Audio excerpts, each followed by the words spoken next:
The year was 1918, and the world was already drowning in chaos. World War I had pushed nations to the edge of collapse, and people believed the worst suffering humanity could ever witness was already behind them. But they were wrong. Because in the shadows, an invisible enemy was preparing to strike harder than any army ever could. It was the Spanish flu, a virus so deadly and fast-moving that it would become one of the most catastrophic pandemics in human history. It killed tens of millions, more than the war itself, and left entire cities silent. And inside that global disaster stood one man, a scientist whose mind was decades ahead of his time. His name was Dr. William Henry Welch, one of the founding fathers of Johns Hopkins University. He was brilliant, calm, analytical, and deeply troubled. Because as he watched the Spanish flu tear through soldiers, families, and entire regions, he realized something horrifying. This virus was not just a tragedy of the moment. It was a blueprint for the future, a warning of what humanity would face again. While most scientists were trying desperately to understand what the virus was, Welch was already asking a different question, a terrifying question.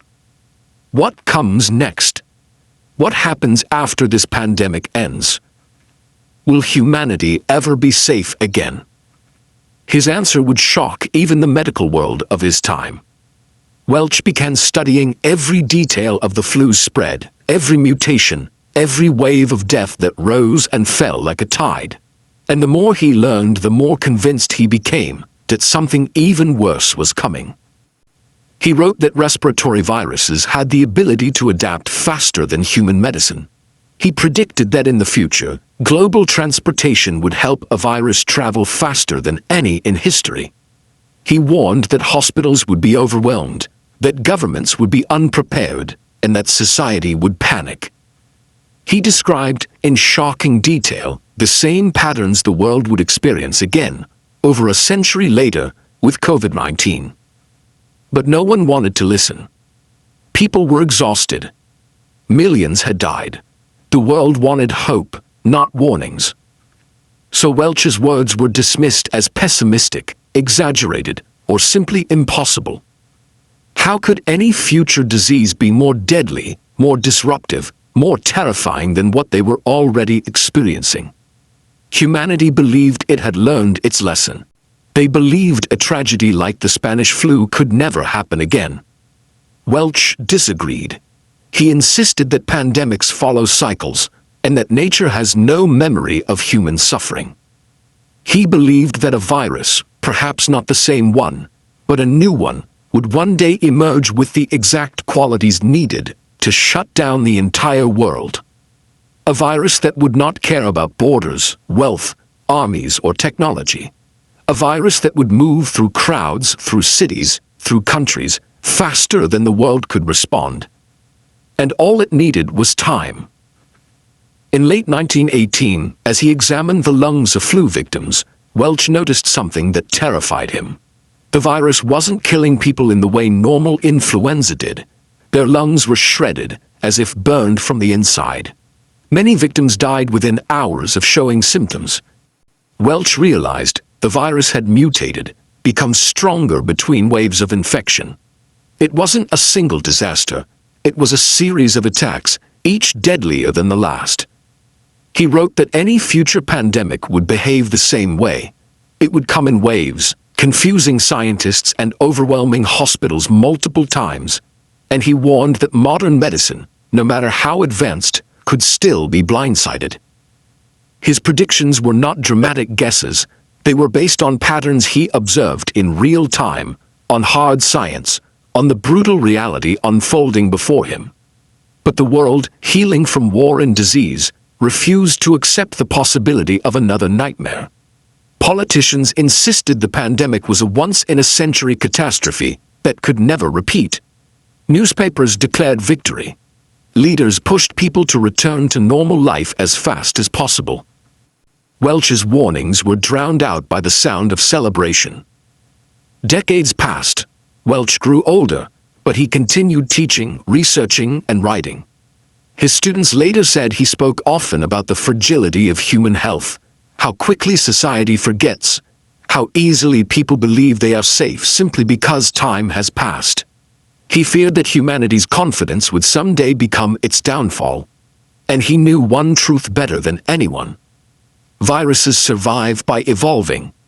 Humans survive by remembering. And humans forget far too easily. By the time Welch died in 1934, his predictions had faded into dusty medical journals. A few scientists remembered, but most did not. His most chilling warning that a respiratory virus would one day spread across the entire world in a matter of months seemed impossible. No disease had ever spread so fast. No disease could collapse global systems. No disease could shut down entire nations. But Welch didn't live to see airplanes connect continents. He didn't see crowded airports, packed stadiums, or megacities with tens of millions of people. He never saw how the speed of modern life became the perfect environment for a new pandemic to flourish. The world had changed exactly as he feared. But no one realized it. Then, in 2019, 101 years after the Spanish flu, news began spreading of a mysterious outbreak in Wuhan, China. A new virus, a respiratory virus, a virus no one understood. People coughed, people collapsed, hospitals filled, and scientists scrambled to decode its structure. And suddenly, Welch's warnings came roaring back to life. This new virus, COVID-19, behaved exactly as he described. It traveled silently, spreading before symptoms appeared. It jumped from country to country through international travel. It mutated again and again, creating waves that overwhelmed hospitals multiple times. Governments were unprepared. Medical systems collapsed. Panic spread faster than information. And the entire world, more connected than ever, found itself frozen by the very danger Welch had predicted more than a century earlier. Suddenly, his forgotten words were no longer outdated theories. They were prophecy. As lockdowns began, as cities went silent, and as millions faced fear and uncertainty, historians and scientists finally rediscovered Welch's pandemic writings. They realized he had seen everything coming. They realized that this man, studying corpses in 1918, had warned the world about a pandemic that would not appear until 2020. They realized that humanity had been given a map, a warning, and had ignored it. But perhaps the most haunting part of Welch's prediction wasn't just that another pandemic would come. He predicted how humanity would respond. He wrote that people would first deny, then panic, then divide. He warned that misinformation would spread as fast as the virus itself. He believed that fear would push society into confusion, anger, and desperation. And once again, he was right.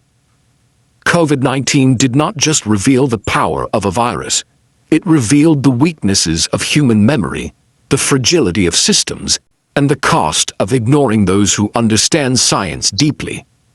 In every overwhelmed hospital, in every city that shut down overnight, in every wave that swept across nations, Welch's voice echoed through history. Pandemics do not go away.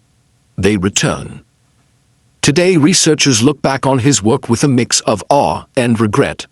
Awe at his brilliance, regret that his warnings were forgotten when they were needed most. Because if the world had studied him more carefully, if leaders had taken his predictions seriously, the response to COVID-19 might have been faster, and perhaps fewer lives would have been lost. The story of Dr. William Henry Welch is not just the story of a scientist. It is a reminder of the cost of forgetting.